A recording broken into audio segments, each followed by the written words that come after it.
Hey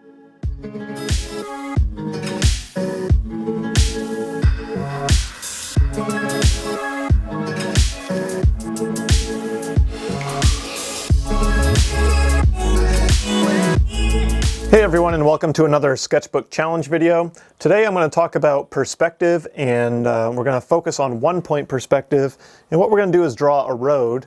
And I apologize about the paint on my hand. I'm in between working on a painting lesson and drawing video here, so I just forgot about it and noticed it just now. So hope that's not too distracting. Anyway, what we're going to do is draw a road going down and through some hills, and we're going to talk about perspective and how it works. First thing I want to do, I'm just going to use my B pencil for most of the drawing. I'm just going to take a ruler like this and draw a horizontal line in the middle of the page just lightly. And what that is going to be is our horizon line. Okay, so let's say that this is our horizon line, and we have in our foreground, we have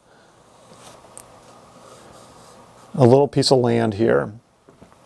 So if we were to draw a road in here, what would happen is, depending on how the viewer is seeing, and the viewer being the person creating the image, whoever views your drawing is basically looking at it from your point of view.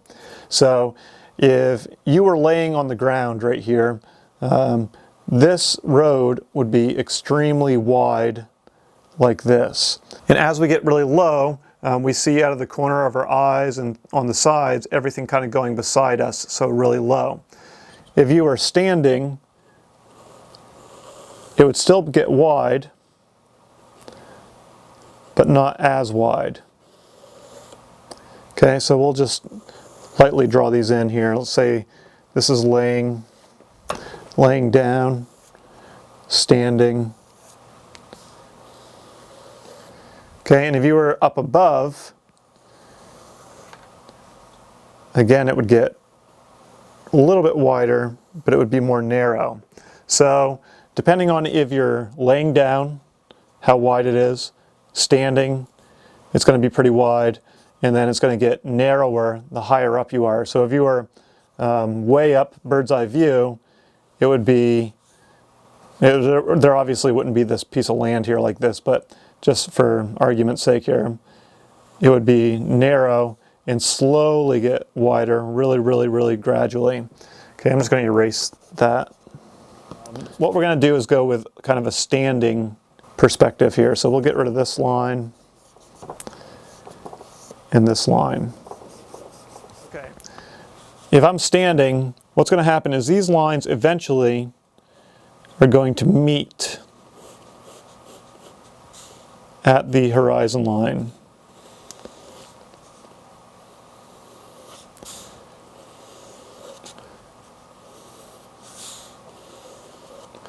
Okay, let's say this was a completely flat piece of land. The lines would just be like this and go and meet to a point at this is called the vanishing point on the horizon line. Vanishing point is where you can no longer see where the road continues on to. It's kind of like the end point in a way.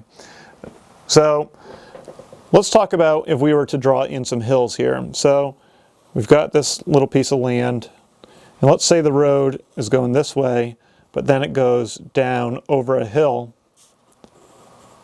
like that, and then there's another hill right through here that the road comes up on. Well, it's not going to be this wide, because this wide would pertain to being way up here in this foreground area. So we'll erase this. We're now working on a new plane. We're out further in the distance. So what's going to happen is, depending on how far away you make this hill, let's say it's about a halfway point from here to the horizon line, this road is going to get quite a bit smaller, but still it's going uphill. So let's talk about that for a second. So if the road's going uphill, it's not getting closer to the vanishing point as quickly. When you're on a flat surface, it goes to the vanishing point a lot faster. On a hill, you have to think about the road is going up instead of out. So it doesn't widen quite as fast. So let's say this is the road out here. You can see here it's more of a vertical type of line. Okay, and we'll erase this because it's a little bit distracting. But if this hill went up for forever, let's say, what you can do is you can see that these lines get closer together and still come to the vanishing point off in the distance, but it just gets slightly wider because we're going uphill. If we're going downhill, it's kind of the same as on a flat surface, as long as you can see the road. But when you're going uphill, let's just do it again up here. If you're looking at a road off in the distance,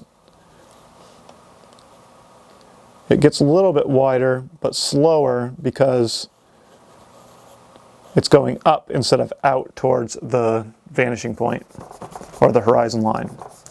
Okay, so we'll get rid of that for a second. Now let's say there's one more hill out here and the road continues on. We'll say maybe it came down this road. I'm going to curve it a little bit. Came down this road, curved down, and is going to curve back up again. It's not getting that much wider, but since we're close to the vanishing point here, the road's going to be pretty close together and get slightly wider down the hill, just a little bit. Okay, and then eventually, we'll say maybe there's some mountains here. Okay, so the vanishing point, or the horizon line, usually sits a little bit below the mountains. All right, so what I'm going to do is, I'm going to recap that. I'm going to erase the horizon line because we don't need that anymore. We'll erase this and redraw it in.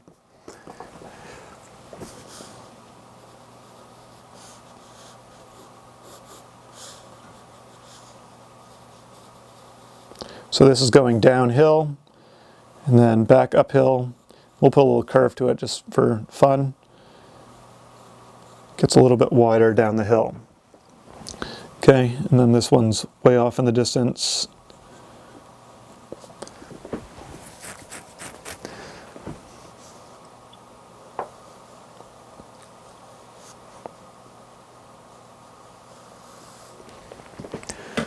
Okay, what I'm going to do now, just for fun, is draw in some elements to kind of go along with this road. And you can draw along as well. Just want to recap though.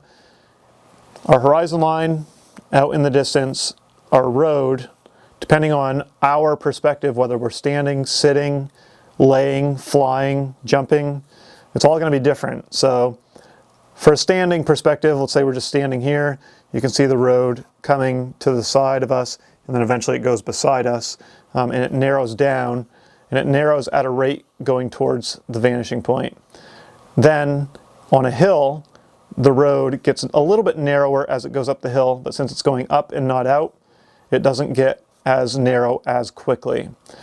Same with a distant hill, but the further away you get, the closer these lines are going to get. Okay, so that's how you pretty much do a road going over hills into the distance. Now let's talk a little bit about trees. Off in the distance here, we'll say we have a tree line.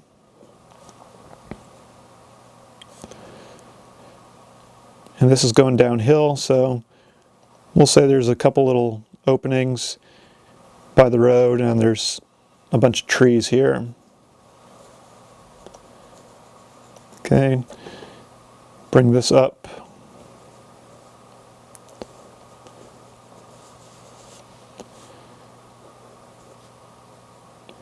The opening as well would get a little bit wider depending on, you know, if the trees were all in a perfect line, but they're not, so your shape would be it would vary a little bit.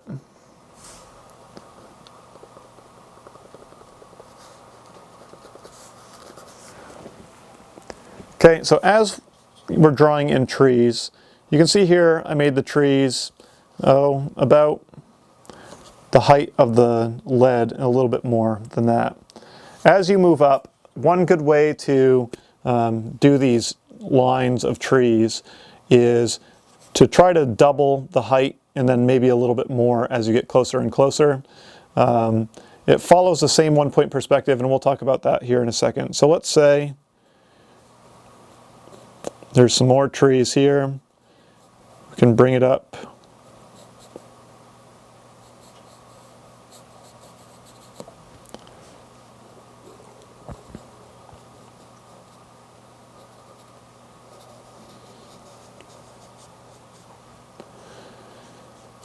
Now the great thing is trees are all different heights, so every tree isn't going to be the exact same ratio coming forward. The idea is to try to follow a path down to the vanishing point like this. That angle's actually a little bit off. You could make another tree coming up close to that height. It all depends on where everything is located on the hill. So this tree, it's actually going downhill now. You can see by the road we're going downhill. So these trees would have a hard time reaching this point up here unless they were super tall. So you have to keep all those things in mind when you're drawing the landscape. But if the land was coming straight back without any hills, the trees would follow this path to an extent, because trees are all different heights, but it would follow this path kind of opposite of the road coming towards us. Where it is on the hill determines the size. So what I like to do when I do hills is just double it up each time I come forward. I'm not going to put any trees up here, just kind of focusing on this one-point perspective area. So let's say on the top of this hill there's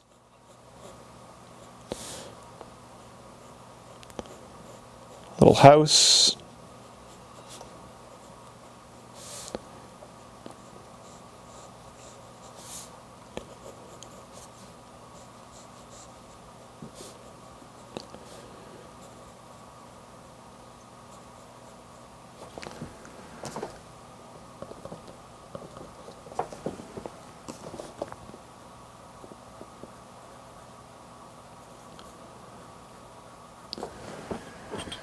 And maybe there's a barn as well, right on top of this hill. There's actually a house like this and a barn right near my house.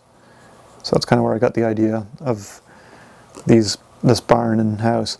So usually, depending on the type of tree again, trees are usually a little bit taller than a barn. So you can be pretty safe with, like if there are maple trees, they're going to be pretty tall. So they're going to be quite a bit taller than your house. And then a tall barn, they're going to be probably a little bit taller than a tall barn. Pine trees can get really tall, fir trees. So you might want to look at what type of tree you're drawing when you're doing a one-point perspective. But what I would suggest you do for this drawing exercise is I'm going to take my pencil now and I'm going to just kind of fill in my lines. We're going to darken everything up. So we'll say this is the road here.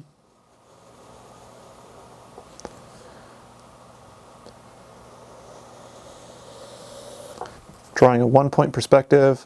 Got some grass. Maybe there's a little ditch here and then some more grass.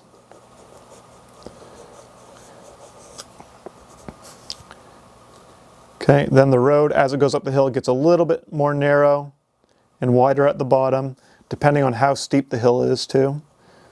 But it doesn't get as narrow as quickly because it's going up instead of out. Then in the distance, if it's going up a steep hill, it stays pretty much parallel, a little bit wider at the base of the hill. Okay, and then just draw in some tree shapes. You don't have to go too detailed. Okay, and then as we move in the foreground here, we've got some tree shapes. We've got our house.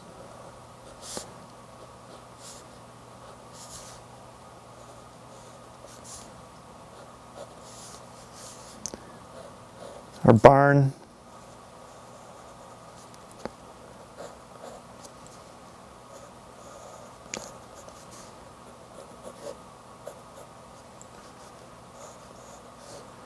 Maybe there's some more trees a little bit closer to us, right behind this barn. Okay, then again, some more trees. Vary the height a little bit. Then maybe a couple a little bit closer to us on top of the hill before they start going down this way.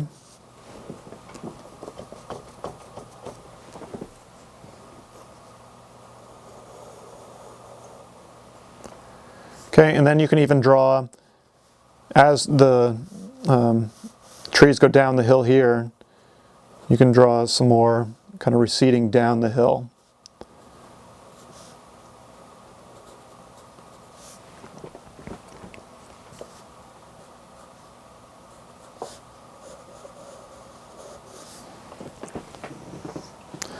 Okay, and then we've got our mountain off in the distance.